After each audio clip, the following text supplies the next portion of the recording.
वीतरागवे ज्ञानता शिव स्वरूप शिवकार नमो त्रयोग समारिके जे त्रिभुवन में जीवन सुख चाहे दुख ते भयवन ताते दुख हारी सुख गा कहे सीख गुरु करुणा था ताहि सुनो भवि मन थिर आन जो चाहो अपनो कल्याण मोह महामद पियो अनादि भूले आपको भरमतवादी। जुलो पंचमेश्वर भगवान की, देवादिनाथ भगवान की, अंतिम शासन प्रति महावीर स्वामी भगवान की, परम पूज्य गुरुदेव श्री आदि सागर महावीर की दिव्य सागर सन्मति सागर जी महाराज की, परम पूज्य गुरुदेव श्री सुंदर सागर जी महाराज की, द्वादशांग निर्माणी माता की।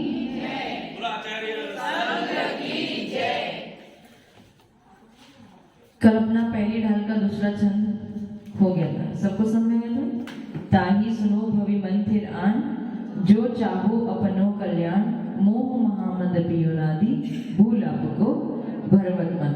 हाँ, निवान समझ में आया था ये छंद? क्या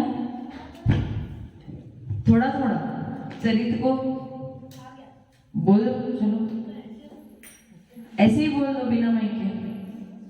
ताही सुनो भवि मन थिर आन, शब्द समझ में आए होंगे ना? ताही सुनो भवि मन थिर आन, ताही यानी किसको सुनो? ताही सुनो भवि मन थिर आन, कल बताया था ना। ताही यानी जो गुरु सीख दे रहे हैं उसे सुनो। कैसे? भवि, भवि यानी भव्य जीव। कैसे सुनो? मन थिर आन, मन को स्थिर करके सुनो। दास भ्रमणिक नहीं, ताही सुनो भवि मन थिर आन जो चाहो अपनो कल्याण। यदि आप अपना कल्याण चाहते हो तो उसे सुनो। आगे क्या था? मोह महामद पियो नादि, मोह महामद पियो नादि यानी मोह रूपी मदिरा को अनादि काल से पीते चले आ रहे हैं। भूल आपको भरमतवादी, अपने आप को भूल के पागल की तरह हम मोह रूपी मदिरा को पिए जा रहे हैं। समझ में आया? ये समझ में आ गया ना? अब आगे वाला छंद क्या है? दास भ्रमण की है बहु कथा पे कछु कहू कहे मुनि यथा। दास भ्रमण की है बहु कथा पे कछु कहू कहे मुनि यथा। काल अनंत निगोद मजार बीत्यो एक इंद्रिय तन था। क्या करें? दास भ्रमण की है बहु कथा। अब वो कथा प्रारंभ कर रहे। कौन? दौलत राम जी अब आपको अपनी ही कथा सुनाने जा रहे। किसकी कथा सुना रहे? उनकी, दौलत राम जी की, स्वयं की, आपके स्वयं की। जितने भी जीव हैं उन सबको क्या चाहिए? सुख चाहिए। सब दुख से भयभीत होते हैं। यदि अपना कल्याण करना चाहते हो तो वो अभी आपकी कहानी प्रारंभ कर रहे हैं कि तुम कहां से आए हो, कितना घूम के आए हो, क्या क्या करके आए हो। अब वो आपको बताने जा रहे हैं। तो वो क्या कर रहे हैं? तास भ्रमण की है बहु कथा। तास यानी वो जो भ्रमण की कथा है। कहाँ भ्रमण किया? संसार में। संसार है मतलब ढाई द्वीप में, ढाई द्वीप में के मध्य लोक में, तीनों लोक में। पहले ही बता दिया, ऐसा कोई भी स्थान इस तीन लोक में शेष नहीं बचा जहां पे आपने उत्पन्न ना हुए हो, जहां पे आपका जन्म ना हुआ हो। तो केवल ढाई द्वीप या मध्य लोक की बात नहीं चल रही, तीनों लोक की। तीनों ही लोक में, तीन लोक में जो भव भ्रमण कर रहा है वो कौन होता है? संसारी जीव। तो ये सिद्ध जीव कहाँ जाके स्थित हो जाते हैं? लोक के अग्रभाग में जाके स्थित हो जाते हैं। उनकी भ्रमण की कथा समाप्त हो जाती है। संसार भ्रमण की कथा, उनका वो स्थान निर्धारित हो जाता है और उस स्थान से वो फिर हिलते डुलते नहीं है। तो तास भ्रमण की है बहु कथा, बहुत बड़ी लंबी कथा है। क्यों लंबी है कथा? लंबी क्यों है? लंबी क्यों है वकील साहब? कथा लंबी क्यों है? क्या लंबी क्यों है कथा? कहानी लंबी कब होती है? बार अनादि काल से हम भाव भ्रमण करते आ रहे हैं, जिसका कोई आदि या प्रारंभ नहीं है। सेठ साहब जी, आपका प्रारंभ कब से हुआ? सेठ साहब जी, आपका प्रारंभ कब से हुआ? अनादिकाल से। आप सेठ साहब में थे। सेठ साहब तो अभी अभी बने, लेकिन मेरे जीव द्रव्य का प्रारंभ कभी हुआ ही नहीं, क्योंकि वो अनादिकाल से, जिसका कोई आदि ही नहीं है, कोई प्रारंभ भी नहीं है, कोई आरंभ भी नहीं है। तो तास भ्रमण की है बहु कथा, बहुत लंबी चौड़ी कथा है आपकी। अब सुनो, तास भ्रमण की है बहु कथा, पे कछु कहू कहे मुनि यथा। अब मैं आपको बताने जा रहा हूँ, लेकिन खुद की मन गढ़ित कहानी नहीं बता रहा हूँ, मैनिपुलेशन नहीं कर रहा हूँ, मैं खुद के द्वारा निर्मित कहानी आपको नहीं बता रहा हूँ। लेकिन जिस प्रकार से गुरु ने, आचार्यों ने, गणधरों ने या तीर्थंकरों ने बताई है, उसी प्रकार से मैं आपको अब आपकी कहानी सुनाने जा रहा हूँ। बताओ कितना बड़ा उनके अंदर में कृतज्ञता है कि वो रिस्पेक्ट, मतलब नम्रता है कि वो ऐसा नहीं बोल रहे कि मैं ज्ञानी हूँ इसलिए मैं बता रहा हूँ। वो फिर भी क्या एडिशन कर रहे हैं कि जो आचार्य भगवान ने कहा है बस मैं आपको वही बता रहा हूँ, इसमें मेरा कुछ भी। आप सुबह भी प्रवचन में सुनते हो, अच्छे बताते, कुन आचार्य हमेशा कहते हैं कि जो मैंने सुना है, तीर्थंकरों की वाणी सुनी है, आचार्य गंधर्वों की वाणी सुनी है, उसको मैं आपको बता रहा हूँ, उसमें मेरा कुछ भी, मैंने अनुभव किया है, मैं अपनी बात आपको बता रहा हूँ। लेकिन आप जब तक अनुभव ना करो तब तक उसमें विश्वास हो। उसी प्रकार से दौलत राम जी भी अपने कृतज्ञता पेश कर रहे हैं कि मैं अपनी खुद की कुछ भी एक शब्द भी बताने, परंतु जो आचार्यों ने कहा है, पूर्व के आचार्यों ने कहा है, वही मैं बताने जा रहा हूँ। और आजकल क्या हो गया है, आप कोई भी शास्त्र पढ़ लेना, कोई भी बड़े बड़े शास्त्र उठा के देख लेना, पंकज जी, विमल साहब, कोई भी बड़े बड़े शास्त्र उठा के देख लेना, हर जगह आचार्य भगवान क्या लिखते हैं? स्वयं का कुछ भी नहीं है, जो गंधर्वों ने कहा है वही मैं लिपिबद्ध कर रहा हूँ। और उसमें भी यदि कोई गलती हो और कोई अच्छा ज्ञानी पुरुष मिल जाए तो उसे सुधार भी, और नहीं तो अगर अपन हो तो अपने अंदर कितनी मान कषाई, कितना घमंड उत्पन्न हो जाए कि हाँ मैंने शास्त्र लिखा है, मैं इतना ज्ञानी हूँ, मैंने इसे शास्त्र लिखा है। अपने गुरु तब का नाम बताने को तैयार नहीं है कि किसने सिखाया तुम्हें, किसने तुम्हें बताया, किसने पढ़ाया, किसने लिखाया, ये इतनी बात को भी छुपाते हैं। और ऐसी जगह पे अपने जो पूर्व के आचार्य थे, वो अपने आचार्यों की हमेशा स्तुति करते हुए बताते हैं कि जो भी मिला है उनके प्रसाद से ही मिला है, जबकि खुद का ही पुण्य था, खुद का ही पुरुषार्थ था। पुरुषार्थ किसका था? सेठ साहब। अब सेठ साहब कैसे बन गए? दिलीप जी की वजह से बन गए। हमेशा उनके उपकार को याद तो करेंगे, लेकिन आपका स्वयं का उपादान था, इसीलिए आप सेठ साहब बने। लेकिन बाहर में निमित्त कौन बने?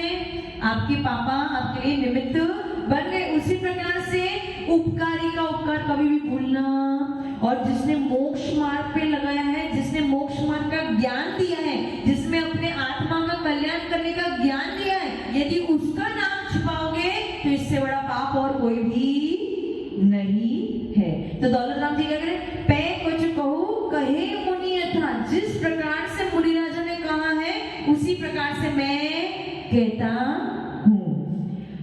पै कुछ कहू कहे मुनि यथा, काल अनंत निगोद मंझार।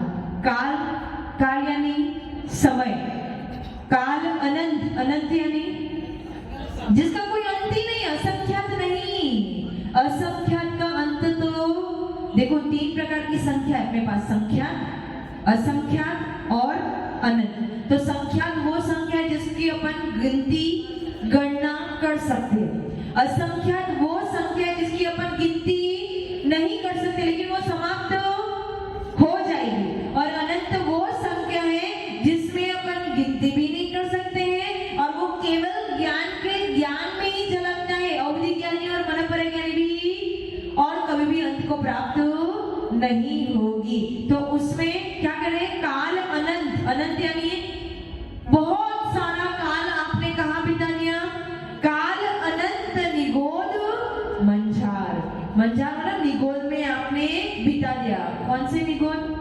निगोद कौन होते हैं? धनपाल जी, एक मिनट, आपको तो पता है, धनपाल जी बताइए, निगोद जीव कौन होते हैं? नारकी निगोद है क्या? कौन से एक इंद्री? वनस्पति में कौन से? देखो, एक इंद्री 5 प्रकार के, पृथ्वी, जल, अग्नि, वायु और वनस्पति। तो ये निगोदिया जीव किसमें आते हैं?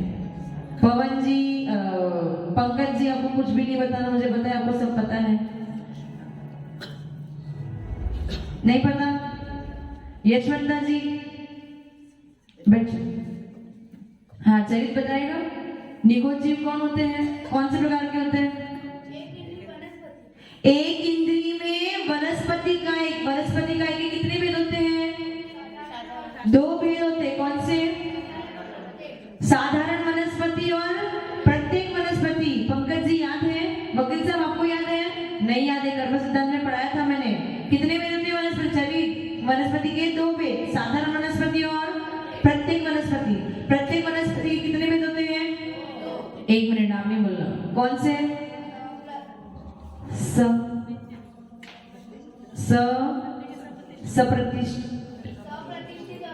सप्रतिष्ठित और अप्रतिष्ठित। आप कौन सी वनस्पति खाते हो? सप्रतिष्ठित खाते हो? अच्छा भाई, आप कौन सी वनस्पति खाते हो?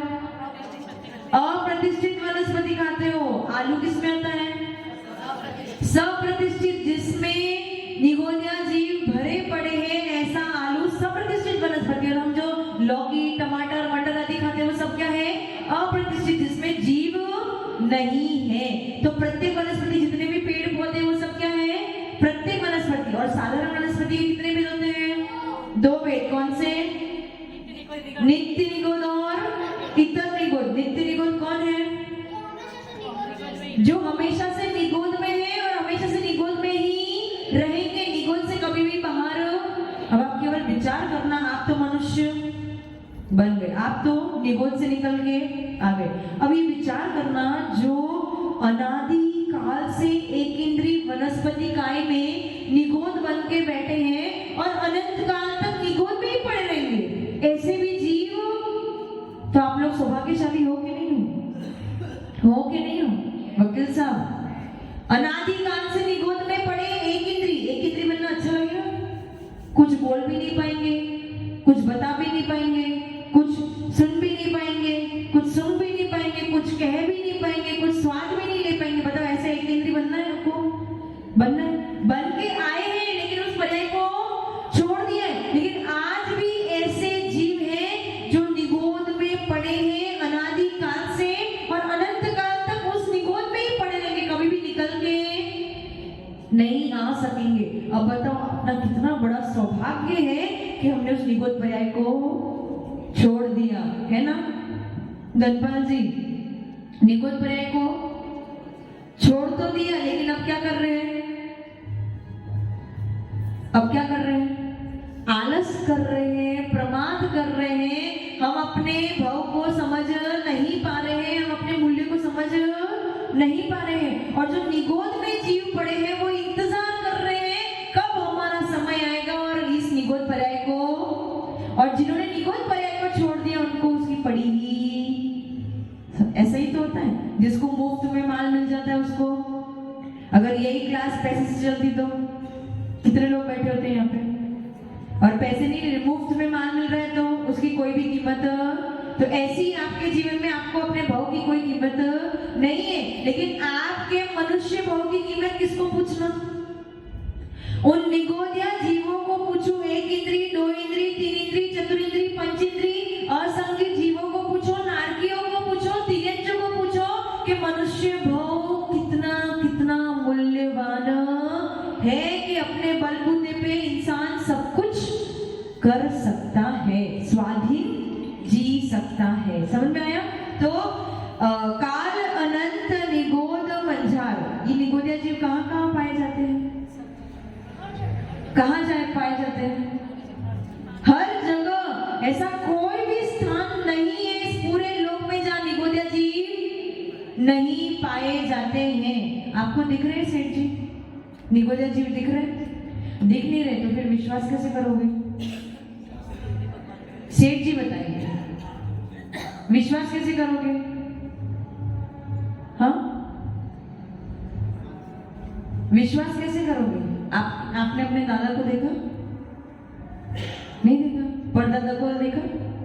तो उनके बारे में कैसे विश्वास करोगे कि वो थे? किसने बताया आपको? आपके पापा ने बताया, आपकी मम्मी ने। उसी प्रकार से जिनेंद्र भगवान ने कहा है कि निगोदया जीव इस पूरे 3 लोक में ठसाठस भरे पड़े हैं। और इस 3 लोक में जो अधोलोक में जो 7 पृथ्वी है, किसकी है वो 7 पृथ्वी है? नरक की 7 पृथ्वी है। उस 7 पृथ्वी के सबसे नीचे एक कलकल भूमि है जो 1 राजू ऊंची है, उसमें तो निगोदया जीव ही है, उसके अलावा कोई भी नहीं है। इस प्रकार से निगोदया जीव इस पूरे 3 लोक में ठसाठस भरे पड़े हैं। तो काल अनंत निगोद मंजान बीक्यो एकेंद्रिय तन धार। कैसे बिताया आपने? कैसे बिताया? निगोद में हो लेकिन कैसे बिताया? कौन सा तन धारण किया? एक इंद्रिय का तन धारण करके आपने अनंत काल ऐसे ही बिता दिया। अब मुझे बताओ, जिसके पास केवल स्पर्शन इंद्रिय, कौन सी इंद्रिय है, वो क्या कर सकता है? ये पेड़ पौधे कुछ कर सकते हैं? ये जो जल है, कुएं के अंदर जल एक इंद्रिय है, एक इंद्रिय है। जो वायु चल रही है वो एक इंद्रिय है। जो अग्नि आप प्रज्वलित करोगे वो एक इंद्रिय है, एक इंद्रिय। पृथ्वी, जो धरती जिस पे आप चलते हो वो एक इंद्रिय है। क्या कर पाती है? कुछ कर पाती है? आप पेड़ को तोड़े, वो कुछ बोलेगा, चिल्लाएगा, रोएगा? कुछ भी नहीं, सिर्फ वेदन करेगा, बोल भी नहीं पाएगा, कुछ बता भी नहीं पाएगा, अपने दुख को प्रकट भी नहीं कर पाएगा। आप पृथ्वी को खोदो अथवा उसको फूलों से सजाओ, वो कभी भी कंप्लेंट करने वाला। आप पानी को कुएं से निकालो अथवा वापस पानी कुएं में डाल दो, उससे सब्जी पकाओ, रोटी बनाओ, कुछ भी करो, उसे कोई मतलब तो उससे कोई वो अगर उसका विघात हो भी रहा है तो वो किसी को बताने लायक ही नहीं है। ऐसी दुर्दशा किसकी है? एक इंद्रिय जीव। एक इंद्रिय जीव में भी सबसे ज्यादा दुर्दशा किसकी है? एक इंद्रिय 5 प्रकार के है, पृथ्वी, जल, अग्नि, वायु और वनस्पति। उसमें भी सबसे ज्यादा दुर्दशा किसकी है? उन निगोदया जीव की है जो अनंत काल से निगोद में पड़े हैं। ऐसे नित्य निगोद जीव जो कभी भी निकल भी और कभी अपना कल्याण भी। ये नित्य निगोद कौन से भव्य जीव होंगे? नित्य निगोद कौन से भव्य जीव होंगे? दुरांतुर भव्य और अभव्य नहीं होंगे। अभव्य अथवा दुरांतुर भव्य होंगे। ऐसा क्यों वकील साहब? नित्य निगोद जीव दुरांतुर भव्य अथवा अभव्य जीव होंगे, ऐसा क्यों? पंकज जी बता रहे। सही है। तो नित्य निगोद कौन होते हैं? जो कभी निगोद से निकलेंगे भी नहीं, लेकिन वो नित्य निगोद नहीं थे, वो निगोद से निकल के बाहर आ गए थे और फिर उन्होंने मनुष्य पर्याय धारण की थी और उसके बाद वो मोक्ष गए थे। क्या निगोद से निकल के आ गए थे? इतर निगोद से। नित्य निगोद भी देखो 2 प्रकार के होते हैं, एक अनादि अनंत और एक अनादि शांत। अनादि अनंत यानी जो अनादि काल से निगोद में है और अनंत काल तक निगोद में ही कभी निकल नहीं पाएंगे, उसको कभी छोड़ नहीं पाएंगे। और जो अनादि शांत है वो अनादि काल से भी निगोद में पड़े तो है, लेकिन एक बार उस निगोद को छोड़ देंगे। तो भरत के जो 923 पुत्र थे वो कौन थे? अनादि शांत थे। अनादि काल से निगोद में तो पड़े थे, कभी दूसरा भाव धारण नहीं किया था, लेकिन उन्होंने अपने निगोदीय भाव को अंत कर दिया। वहां से निकल के क्या बन गए? भरत के 923 पुत्र बन गए और उसी भाव से मोक्ष चले गए। समझ में आया? तो सबसे दुर्दशा, सबसे ज्यादा दुर्दशा किसकी है? नित्य निगोद की है, जो कभी अनादि काल से निगोद में और अनंत काल तक निगोद में रहेंगे। वो अभव्य क्यों है? अभव्य क्यों है? अभव्य क्यों है पंकज जी? निकल नहीं पाएंगे तो क्या होगा? तो होगा क्या? अभव्य क्यों है वो जीव? क्यों नहीं कर पाएगा? क्योंकि सम्यक दर्शन केवल पंचेंद्रिय संगी जीव ही प्राप्त कर सकता है, पर्याप्तक जीव ही प्राप्त। एक इंद्रिय, दो इंद्रिय, तीन इंद्रिय, चतुर्इंद्रिय, पंचेंद्रिय असंगी कभी भी सम्यक दर्शन को प्राप्त, और क्योंकि वो असंगी सम्यक दर्शन को प्राप्त नहीं कर सकते, इसलिए मोक्ष कौन जा सकता है? मनुष्य ही मोक्ष जा सकता है। और सम्यक दर्शन कौन प्राप्त कर सकता है? केवल पंचेंद्रिय संगी जीव ही प्राप्त। इसलिए जो नित्य निगुण में, जो हमेशा से निगुण में है और अनंत काल तक निगुण में ही पड़े रहेंगे, वो कभी भी सम्यक दर्शन को प्राप्त, इसलिए वो क्या है?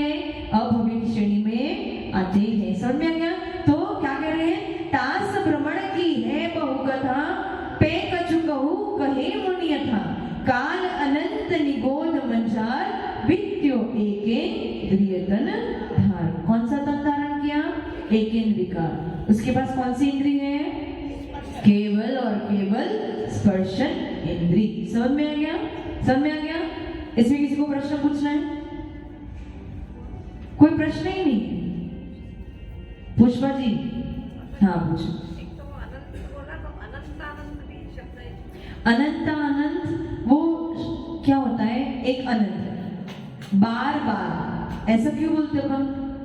उस बात पे विशेष जोर डालने के लिए। वैसे अनंत अनंत उस राशि को भी, मतलब वो अनंत अनंत राशि, ऐसे जब बोलते तो आपको क्या लगता है? बहुत सारे। एक बार अनंत बोला तो इम्पैक्ट कम पड़ता है, और जब अनंत अनंत बोला तो इम्पैक्ट ज्यादा। मतलब उस राशि की अधिकता बताने के लिए, अनंत से भी अनंत गुणे, जो अनंत राशि उससे भी अनंत गुणे, उस राशि की अधिकता बताने के लिए इसे अनंत अनंत कहते हैं। आज तक कितने सिद्ध हुए? अनंत अनंत। जीव कितने हैं? अनंत अनंत। लेकिन फिर भी सिद्ध राशि से जीव राशि अनंत अनंत गुणी ज्यादा है। जीव राशि से भी पुद्गल राशि और ज्यादा है। ऐसे मतलब वो उसका इफेक्ट दिखाने के लिए कि वो उससे भी अधिक है, ऐसे करके अपन अनंत अनंत, ऐसे दो बार अनंत अनंत कहते हैं। समझ रहे? हाँ पूछ।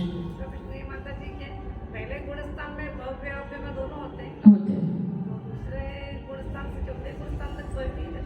दूसरे गुणस्थान से ऊपर वाले सारे के सारे भव्य ही रहते हैं। दूर भव्य अथवा निकट भव्य, दूरांदूर भव्य नहीं। ये दूसरे गुणस्थान में कौन आएगा?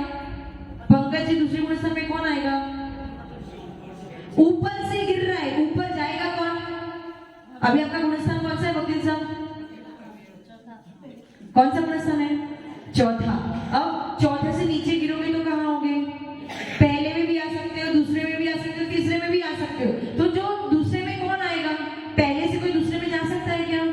नहीं जा सकता। जो नीचे गिर रहा है वही दूसरे गुणस्थान में आएगा। तो ऊपर गया है मतलब सम्यक दर्शन की प्राप्ति तो उसने करी है। इसका मतलब क्या हो गया? जो पहले गुणस्थान में है वो दो प्रकार के जीव हो सकते हैं, भव्य भी हो सकते हैं और अभव्य भी हो सकते हैं। लेकिन दूसरे गुणस्थान में जो है उसका मतलब फाइनल है कि वो भव्य जीव ही है। और भव्य में भी कौन सा भव्य? कौन सा? निकट भव्य अथवा दूर भव्य। दूरांतूर भव्य भी, दूरांतूर भव्य क्यों नहीं है? दूरांतूर भव्य क्यों नहीं है? क्योंकि दूरांतूर भव्य भी कभी मोक्ष नहीं जाने वाला है, वो भी कभी सम्यक दर्शन को प्राप्त नहीं कर सकेगा। समझ में आया? हाँ प्रश्न पुष्पा जी। इतर निगोद वाला एक बार तो निगोद पर्याय छोड़ सकता है? हाँ छोड़ सकते। इतर निगोद मतलब क्या होता है?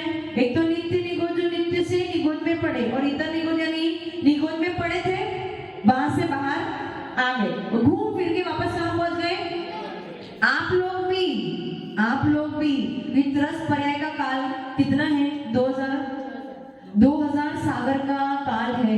यदि आप लोग ने इसमें पुरुषार्थ नहीं किया तो वापस कहाँ लौट जाओगे? कहाँ पहुंच जाओगे? निगोद में पहुंच जाओगे।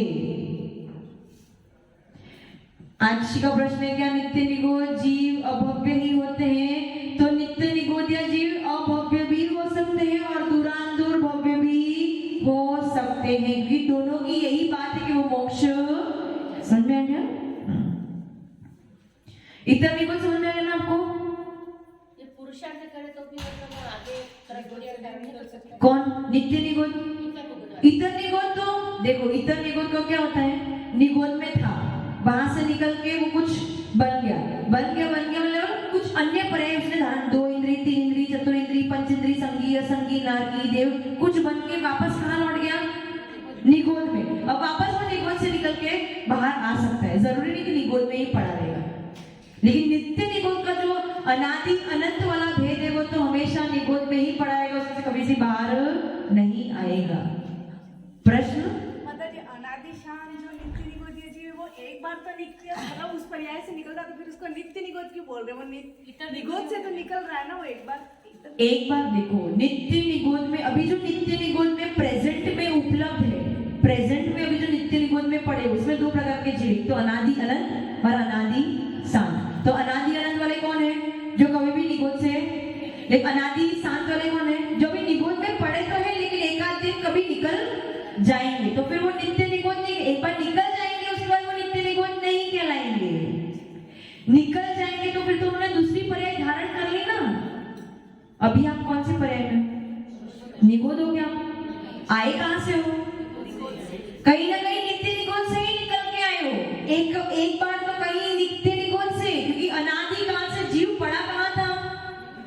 नित्य निगोद में ही पड़ा था। निकला तो सारे के सारे, मैं भी आप भी, सब कहां से निकल गए? आपका मेन कर्म कहां था? निगोद ही था, नित्य निगोद से ही निकल। लेकिन वहां से निकलने के बाद आपने पुरुषार्थ कर करके कई भाव बदल के, हो सकता है बीच में निगोद में चले गए हो और वापस निकल के आ गए हो। तो आए हम कहां से? स्टार्टिंग कहां से हुई? नित्य निगोद से। समझ में है?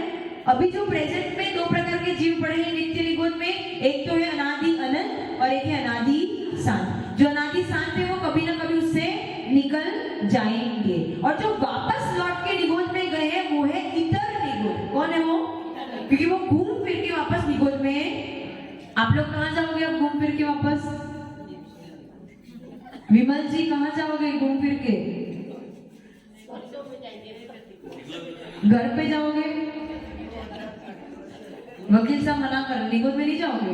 इतना भरोसा है? कैसे? ठोस सबूत दो तो हम माने। वकील साहब ठोस सबूत चाहिए उसके लिए।